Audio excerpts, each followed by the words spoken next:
나무는 보통 늦가을부터 또 초겨울에 이르는 계절에 자기의 몸의 일부인 나뭇잎을 버리게 됩니다. 그런데 여러분, 놀랍게도 나무는 자신의 몸의 일부인 나뭇잎을 버리기 전에 자신의 몸을 가장 아름답게 치장을 합니다. 여러분, 그것이 단풍이 아니겠습니까? 버리는 일이 그렇게 즐거운 일만은 아닐 텐데, 그렇게 버리기 전에 자신을 아름답게 치장하는 것은 버려야 또 새봄에 새싹이 돋아날 수 있기 때문에 그렇습니다. 여러분, 우리의 영적인 일도 마찬가지가 아닐까요? 버리는 것 참 쉽지 않습니다. 이미 내 몸의 일부가 되고 내 생각이 되고 나에게 피와 살과 뼈가 DNA가 됐는데, 하나님이 원치 않는 것이라고 해서 그것이 쉽게 버려지는 것은 아닙니다. 그러나 여러분, 나무를 보신다면, 비로소 버려야 새싹이 돋아난다는 것을 기억하신다면, 아무리 우리에게 소중한 무엇으로 자리 잡아 있고 습관으로 잡아 있다라고 할지라도 하나님이 원하지 않는 것은 여러분 버릴 수 있어야 합니다. 버려야 더 참된 것, 더 선한 것, 더 아름다운 것으로 우리는 비로소 채워질 수 있기 때문에 그렇습니다.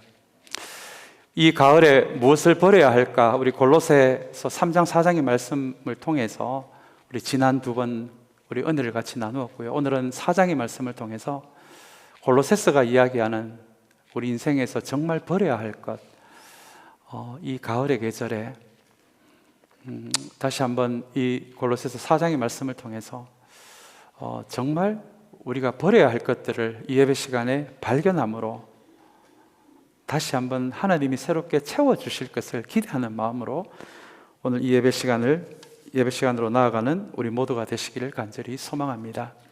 이 골로새서 말씀, 오늘 3장 4장 이제 세 번째 말씀인데요, 골로새서의 말씀을 통해서 지금의 터키 지역인 골로새 지역에 세워진 이 골로새 교회 공동체를 향해 바울은 감옥에서, 로마에 있는 감옥에서 이 편지를 쓰게 됩니다. 골로새 교회에 보내는 편지라고 해서 골로새서입니다.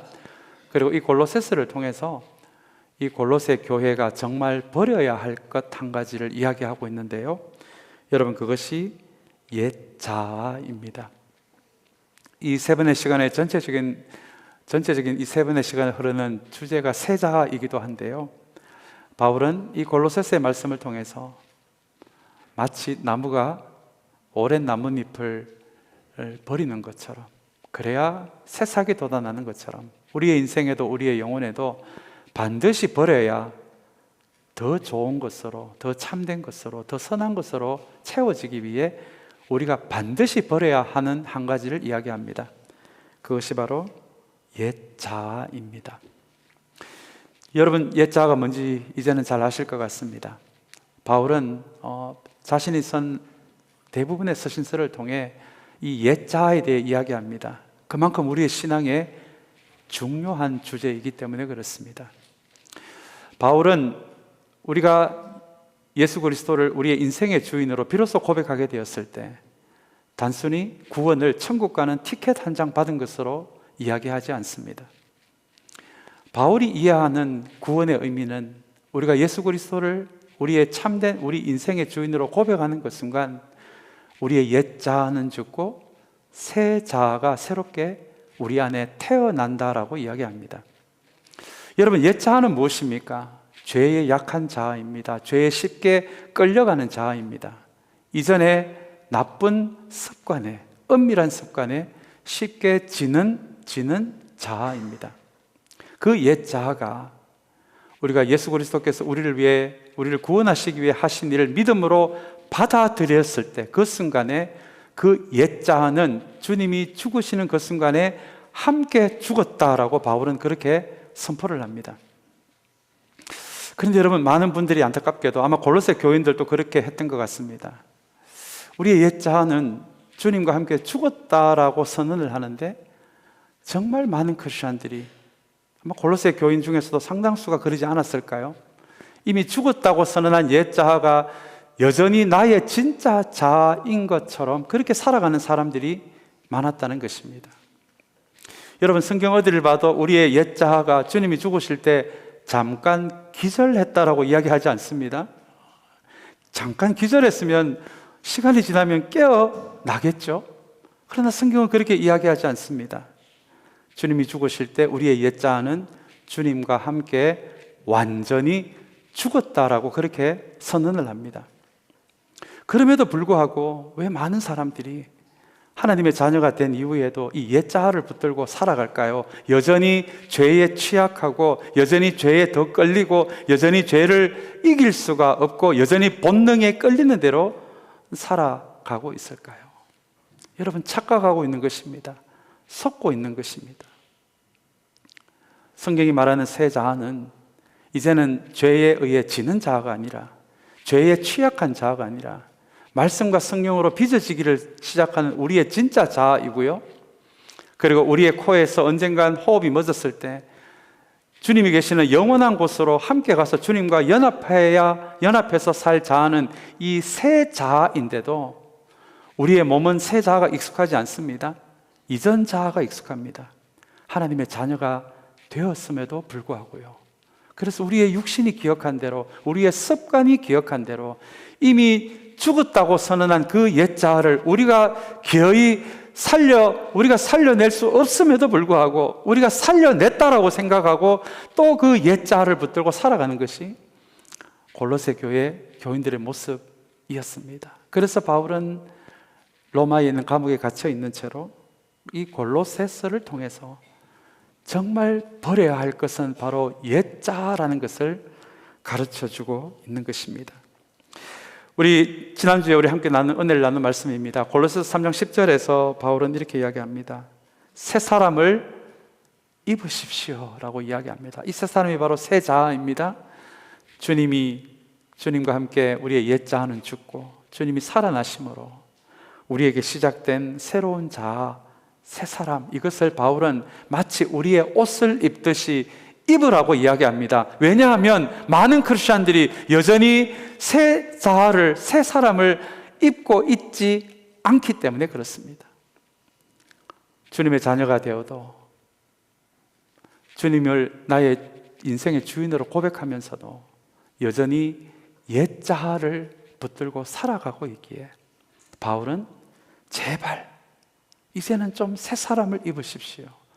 속지 마십시오.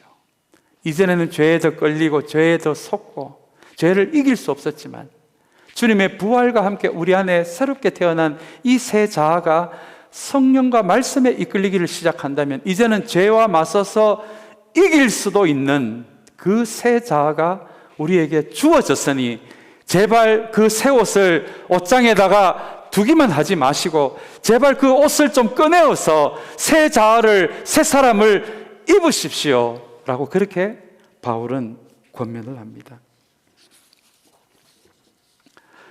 사랑하는 여러분, 우리가 이 골로새서 말씀을 전체를 통해서, 특별히 3장 4장의 말씀을 통해서 나무가 자기의 몸의 일부인 나뭇잎을 버리는 이 늦가을, 이 초겨울의 계절에 다시 한번 우리에게도 버릴 것이 무엇인지를 돌아보는 시간이 이 예배 시간이라면, 사랑하는 여러분, 오늘 이 예배 시간 가운데서 아직도 주님의 자녀가 되었음에도 불구하고 여전히 옛 습관, 이전에 말하는 방식, 이전에 내 감정을 표현하는 방식, 그런 것에 본능적으로 아직도 그 옛사람이 여전히 살아있는 사람처럼 살아가고 있는 사람이 혹시 이 안에 있다면, 여러분, 오늘 이 예배 시간을 통해서 이 늦가을에요, 우리의 옛 자아를 다시 한번 주님 앞에 버릴 수 있는 이 시간이 되시기를 간절히 소망합니다. 그 사람요, 이것을 버려야 새로운 것으로 채워지는 그 믿음으로 버리는 사람이 가장 아름다운 사람이다. 그것이 이 가을에 버리기 전에 단풍을 입는 그 나무의 의미가 아닐까요? 우리 그런 마음으로 이제 추수감사절 한 주일 앞두고 우리 골로새서 말씀을 마지막으로 다루는 이 시간에 다시 한번 저와 여러분의 자신을 향해 믿음으로 한번 선포하면 좋겠습니다. 한번 저를 따라해 주시기 바랍니다. 나의 옛 자아는 주님과 함께 이미 죽었다. 네. 여러분, 기절한 거 아닙니다. 또 깨어나고 또 깨어나고 하는 거 아닙니다. 우리가 무슨 주님입니까? 죽었다는 걸 우리가 어떻게 부활시킵니까? 여러분, 더 이상 속지 마시고요. 속지 마시고요. 내가 여전히 나의 옛 습관과 나의 본능과 나의 자기중심성에 여전히 사로잡혀서 살아간다면 여러분이 나빠서가 아니라 속고 있는 것입니다. 잘못 알고 있는 것입니다. 그 옛 자아가 우리의 진짜 자아가 아니라 영원히 주님과 함께 살아가야 할 자아는 새 자아라는 것을 기억하면서 다시 한번 오늘 이 예배 시간에 나무가 나뭇잎을 버리듯이 오늘 이 예배 시간에 우리의 옛 자아를 다시 한번 믿음으로 주님 앞에 내려놓을 수 있는 우리 모두가 되시기를 간절히 소망합니다.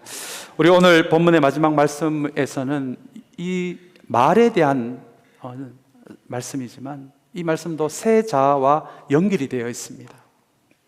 새 자아가 이미 시작된 사람들, 그 사람들이 반드시 해야 하는 훈련 중에 하나가 말 훈련이다라는 것을 바울은 골로새 교인들에게 가르쳐주고 있습니다. 옛 자아가 아니라 이제는 새 자아가 내 안에 시작된 사람이라면 그 사람의 말은 필연적으로 누구를 살리는 말이 되어야 하기 때문에 그렇습니다. 만약에 내가 하나님의 자녀가 되었음에도 불구하고 바울의 서신서에 의하면요, 나의 옛 자아로 살아가면 겨우겨우 살아가는 크리스찬이 될지는 모르지만 여러분, 참된 크리스찬은 될 수 없습니다.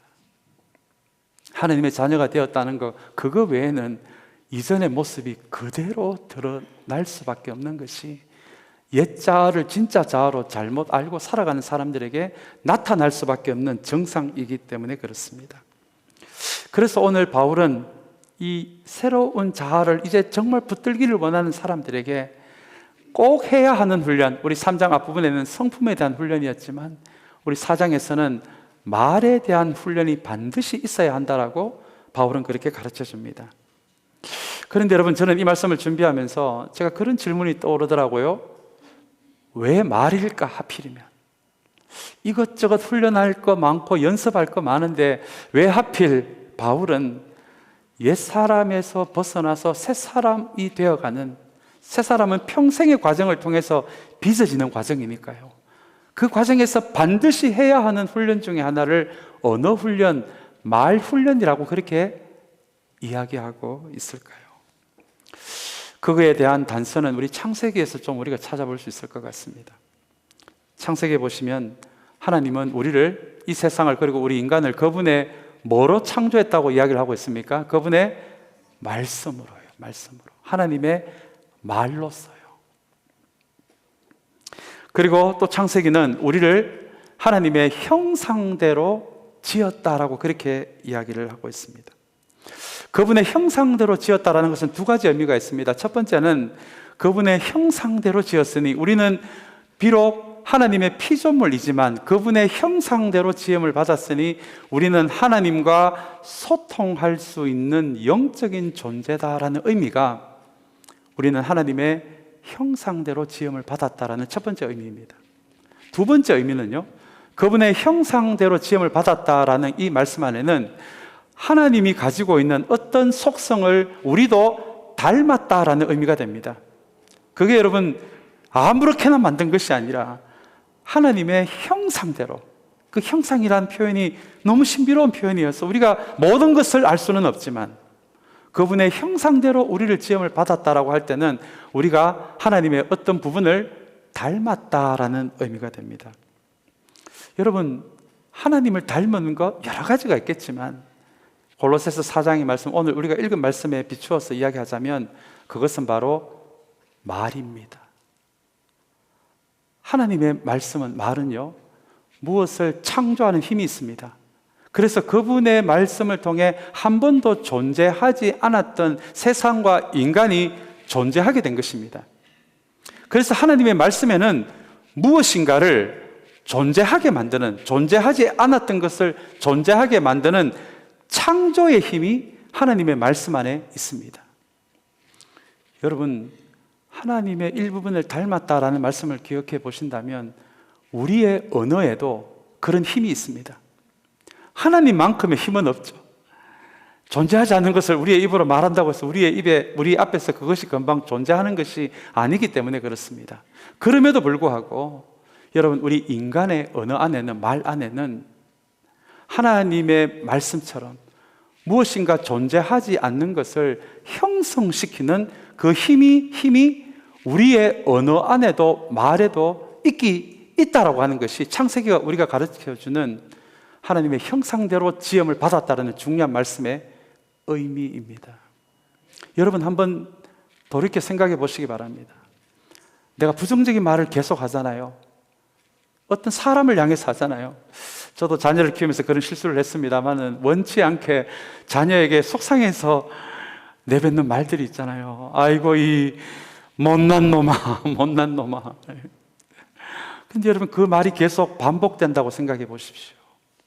우리의 언어 안에는 무엇인가를 만들어내는 힘이 있다면 이 말이 계속해서 누군가에게 그런 부정적인 말이 전해졌을 때 그 사람의 마음 안에, 영혼 안에 부정적인 것이 만들어집니다. 이게 여러분 말의 힘입니다. 우리가 하나님의 형상을 닮았기 때문에 그렇습니다. 반대도 마찬가지입니다. 우리가 누군가를 향해서요, 그 사람을 살리는 말, 긍정적인 말, 위로하는 말, 그 말이 그 사람에게 계속해서 전해졌을 때, 희망을 주는 말이 들려졌을 때, 여러분, 그 사람 안에는 희망적인 것이, 회복되는 무엇인가가 그 사람의 인생 안에 만들어지기를 시작합니다. 왜냐하면 우리의 말은 하나님의 형상을 닮았기 때문에 그렇습니다. 그래서 우리의 입에 어떤 언어가 담겨지느냐, 어떤 말이 평소 습관이 되어 있느냐는 여러분 너무너무 중요합니다. 그래서 바울은 말 이야기를 끄집어냅니다. 새 사람이 되고 옛 사람이 되고 많은 기준이 있지만 여전히 우리의 입에서 누군가의 마음과 영혼을 무너뜨리는 말이 나온다면 여러분, 그것은 바울의 기준대로 말하자면 아직 우리 안에 새 사람이 시작된 것이 아니다라는 증거가 됩니다. 그러나 우리의 입에서 누군가를 살리는 말, 여러분, 제가 세자, 옛자 이야기하면서 제가 이런 저의 경험을 말씀드렸습니다. 여러분, 제가 이 앞에서 마이크 들고 설교하고 있지만 한때는 험담이 굉장히 재밌었던 사람이었습니다. 너무 재밌었어요. 왜냐하면 험담은 하면 할수록 나는 옳은 사람이 되기 때문입니다. 나는 틀릴 수 없는 사람입니다. 그런데 어느 순간부터 세자에 대해서 배우기 시작하면서부터 내가 나의 본능이 다스리는 옛자가 아니라, 습관이 다스리는 옛자가 아니라 말씀과 성령이 나를 다스리는 세자가 무엇인지를 배우는 어떤 순간부터 여러분, 그 다음에도 험담이 100% 끊어지지는 않더라고요. 그런데 험담이 시작될 때 내 마음이 불편해지더라고요. 이렇게 사는 것이 맞는가? 그리고 하나님의 형상을 닮은 것이 우리의 말이라면 이 험담이 계속되었을 때 우리의 말에 힘이 있어서 이 험담이 누군가에게 어떤 영향을 미치는 줄을 저는 몰랐거든요. 그래서 오늘 이 말씀에서 세자, 옛자를 이야기하면서 왜 바울이 말 이야기를 하는지를 이제 조금 알겠더라고요. 여러분, 우리 말에 어떤 힘이 있는지 아십니까? 우리 한번 잠언의 말씀 한번 우리 찾아서 한번 보겠습니다. 우리 잠언 18장 21절 말씀인데요. 우리 이 말씀을 우리 말씀으로 준비되어 있습니다. 저와 여러분 한번 같이 읽겠습니다. 죽고 사는 것이 혀의 힘에 달렸으니 혀를 잘 쓰는 사람은 그 열매를 먹는다. 성경은 알고 있어요. 우리의 이 말의 힘이 어디서 온 것인지를. 그래서 죽고 사는 것이 뭐에 달려 있다고요? 혀의 힘에 달려 있답니다. 우리의 말이 누구를 죽일 수도 있고 누구를 살릴 수도 있고요. 우리의 말이 나를 죽일 수도 있고 나를 살릴 수도 있다라고 그렇게 잠언은 우리에게 이야기를 들려줍니다. 잠언 12장 18절 말씀을 한번 같이 읽어보겠습니다. 이 말씀 한번 같이 읽어보겠습니다. 함부로 말하는 사람의 말은 비수 같아도 지혜로운 사람의 말은 아픈 곳을 낫게 하는 약이다. 우리 입에서 함부로 나가는 말은 누구의 영혼에 정말 씻을 수 없는 상처를 남기기도 하지만 그러나 새 사람의 입에서 나오는 누군가를 살리는 말은 많은 아픈 곳을 어떻게 한다고요? 낫게 하는 힘이 말에 있습니다. 왜냐하면 우리는 하나님의 형상대로 지음을 받은 사람입니다.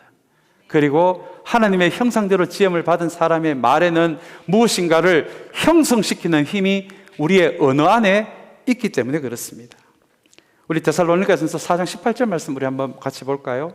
이 말씀도 한번 같이 읽겠습니다. 그러므로 여러분은 이런 말로 서로 위로하십시오. 도대체 말이 뭐라고요? 말이 뭐라고?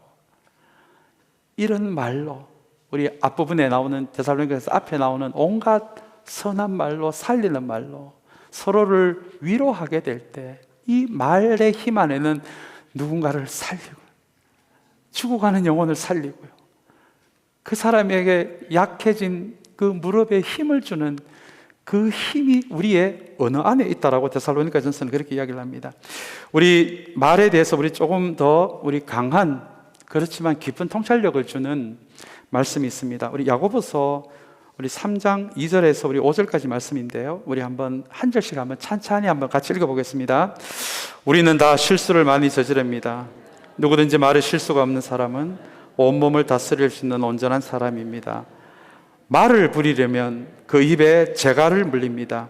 그리하여 우리는 말에 온 몸을 끌고 다닙니다. 4절 말씀요, 보십시오. 배도 그렇습니다. 배가 아무리 커도 또 그 센 바람에 밀려도 매우 작은 키로 조종하여 사공이 가고자 하는 것으로 끌고 갑니다. 우리 마지막으로 5절 말씀 읽겠습니다. 이와 같이 혀도 몸의 작은 지체이지만 엄청난 일을 할 수 있다고 자랑을 합니다.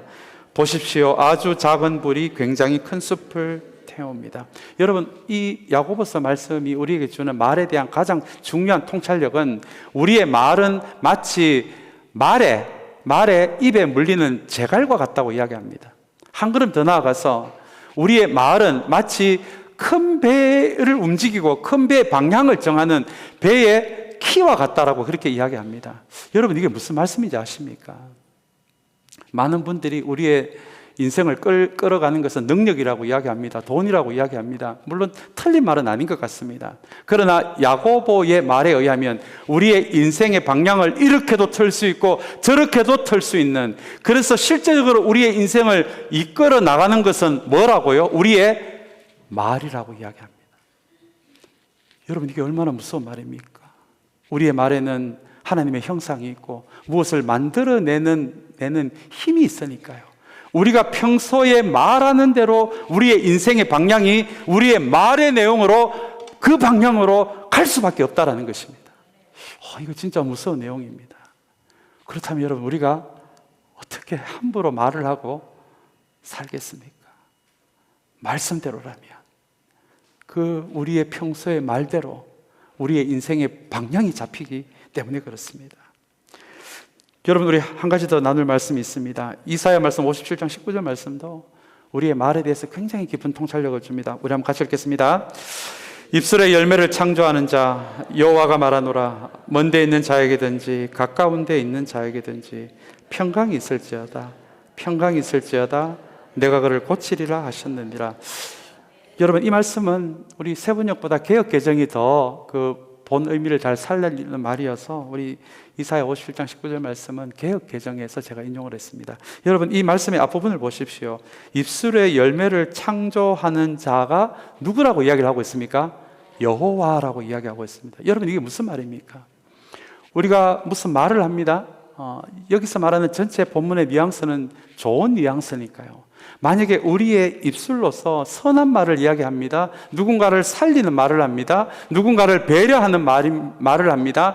전체 하나됨을 위한 우리의 입에서 그 말이 나왔을 때 그 말을 씨앗으로 삼아서 그 말을 통해 열매를 맺는 분은 누구시라고요? 하나님이시라고 이야기를 합니다. 그러면 여러분, 우리가 저와 여러분의 개인적인 삶에서, 이 공동체에서 우리가 어떤 말을 해야 될지 조금은 더 잘 알 것 같습니다. 우리의 말이 살리는 말이 되고, 누구를 격려하는 말이 되고, 전체를 배려하는 말이 될 때, 우리는 그저 그 말 한마디를 내뱉었지만 그 말을 씨앗으로 삼아서 저와 여러분들의 인생에 열매를 맺고, 우리 교회 공동체에 우리의 말을 기초로 그것을 열매를 맺으실 분은 누구시라고요? 하나님이시라는 것입니다. 그러니 여러분, 우리의 입에서 어떤 말이 나와야 되겠습니까? 정반대되는 말씀이 있습니다. 한 군데 말씀만 더 보겠습니다. 이 말씀은 좀 무서운 말씀입니다. 민수기 14장 28절 말씀입니다. 우리 한번 같이 읽겠습니다. 너는 그들에게 이렇게 말하여라. 나 주의 말이다. 내가 나의 삶을 두고 맹세한다. 너희가 나에 빌리도록 말한 그대로 내가 반드시 너희에게 하겠다. 여러분, 이 말씀은 광야에서 계속해서 불평과 원망을 만들어 나가는, 비판을 만들어 나가는, 비난을 위한 비난을 만들어 나가는 이스라엘 백성들을 향해서 하나님이 그 불평의 소리, 원망의 말을 듣다가 드디어 하나님이 하신 말씀이 바로 민수기 14장 28절입니다. 그래, 알았다. 너희들이 내뱉는 모든 원망하는 말, 불평하는 말, 비난을 위한 비난을 일삼는 그 말, 내가 들어보니 너희 입에서 끊어지지 않으니, 그래, 지금부터 나는 너희들이 말한 그대로 그 말이 너희들의 삶에서 이루어지게 하겠다. 여러분, 얼마나 무서운 이야기입니까? 여러분, 이거 우리에게도 적용할 수 있는 말씀입니다. 우리의 언어는 어떻습니까? 어떤 말입니까? 다른 사람 볼 것 없이요, 내 언어를 한번 생각해 보시기 바랍니다. 나는 주로 어떤 말을 하고 살아갑니까? 이 공동체에서 어떤 말을 하고 살아갑니까? 여러분, 조심하십시오. 정말 하나님이 기뻐하시지 않는 말이 저와 여러분들의 입에서 끊어지지 않는다면 우리의 말대로 우리 인생에 하나님이 행하실 것입니다. 얼마나 무서운 말입니까? 얼마나 무서운 말입니까? 왜냐하면 그만큼 말에는 힘이 있기 때문에 그렇습니다. 하나님의 형상대로 지음을 받았기 때문입니다. 말에는 무엇을 만들어내는 힘이 있기 때문에 그렇습니다.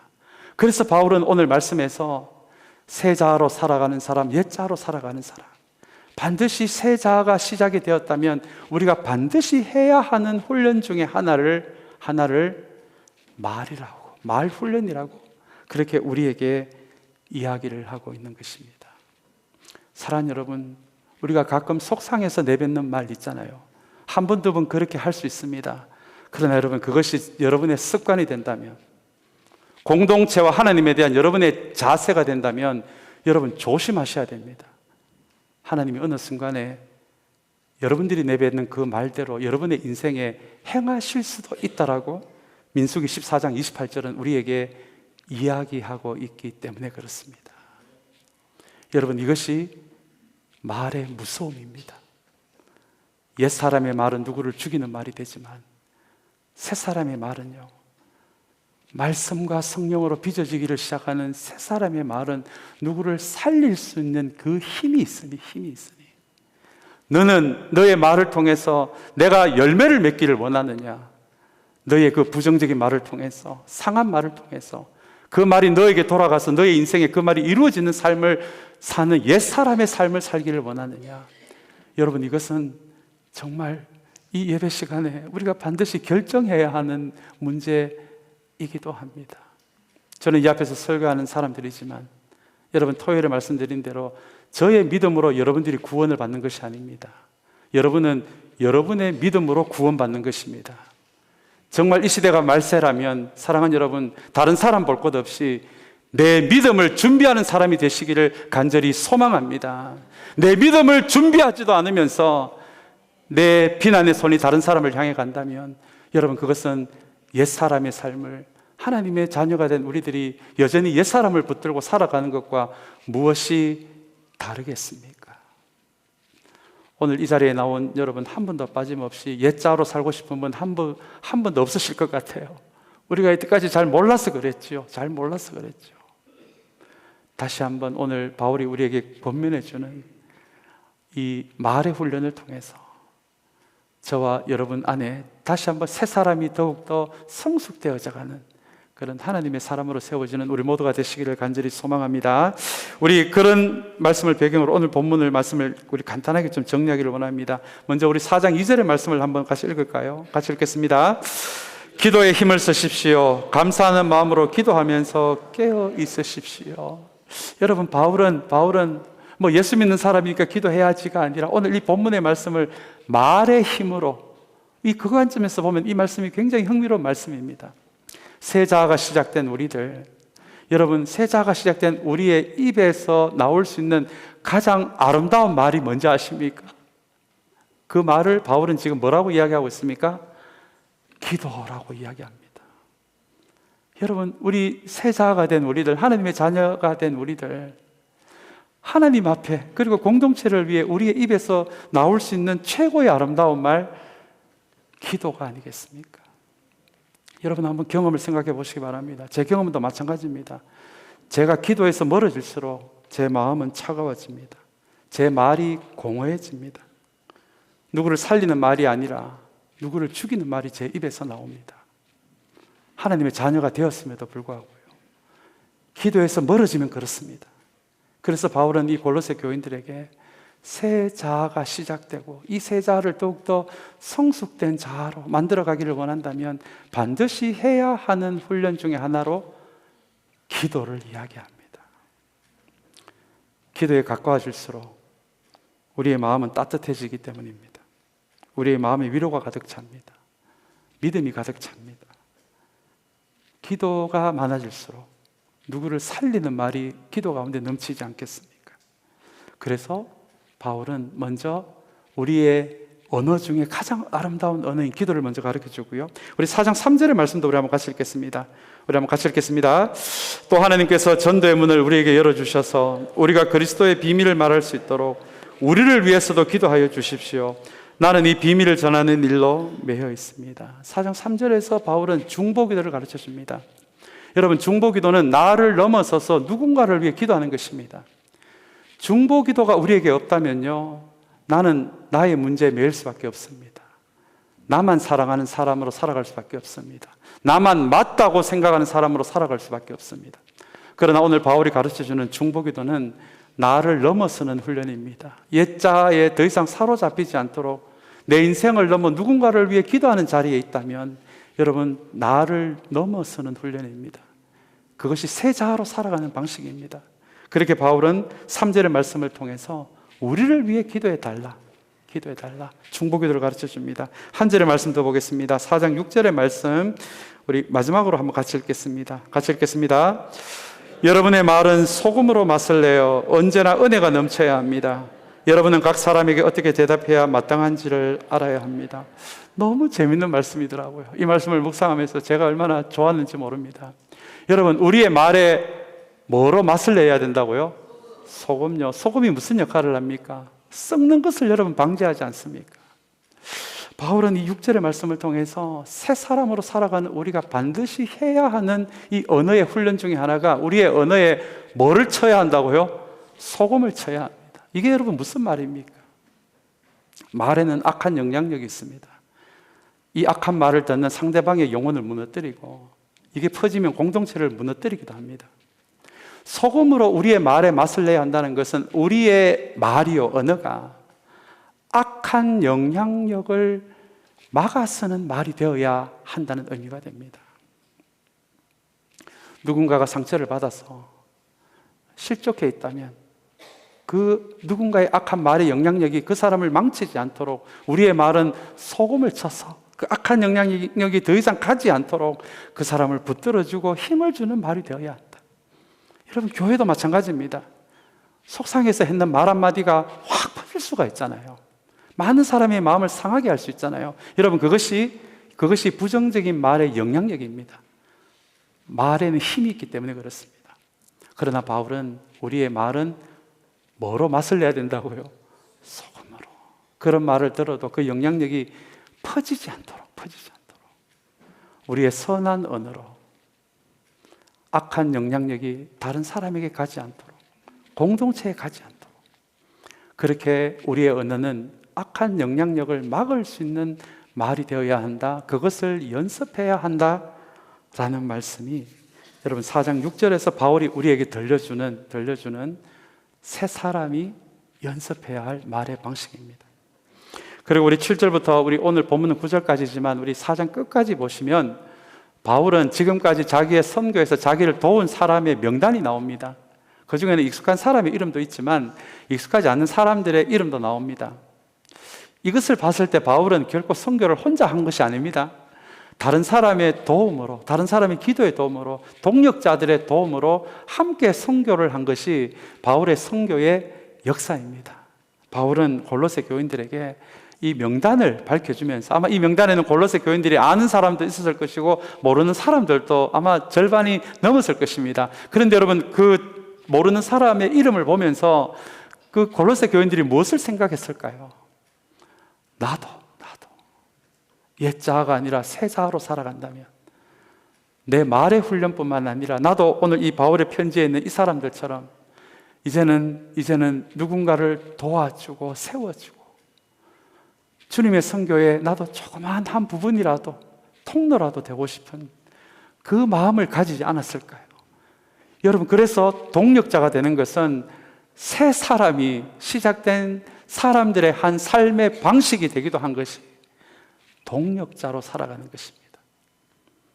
사랑하는 여러분, 오늘 이 예배 자리에 모인 저와 여러분, 우리 모두는 동력자가 아니겠습니까?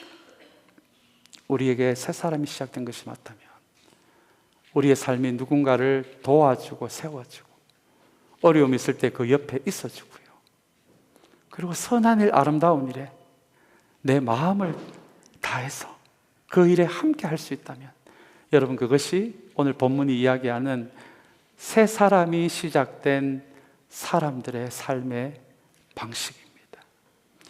오늘 이렇게 골로새서 말씀을 참석하자 마무리를 하면서 다시 한번 이 가을의 계절에 우리의 자연 속에 있는 나무를 조금 닮아가는 마음으로 우리 안에 있는 옛 자아를 버릴 수 있어야, 그리고 하나님의 형상에 힘이 있는 무엇인가를 만들어버리는 이 말의 훈련이 새자, 옛자의 새자로 나아가는데, 새자가 성숙해지는데 얼마나 중요한 훈련인지를 기억하시면서, 사랑하는 여러분, 오늘 이 예배 시간 우리 감사주일을 앞두고 버려야 할 것은 버릴 수 있는 여러분들이 되시기를 간절히 소망합니다. 버려야 더 참된 것, 더 선한 것, 더 아름다운 것이 우리의 영혼에 심겨질 수가 있습니다. 그것이 예수 안에서 버리는 인생, 참으로 아름다운 인생이 되는 이유입니다.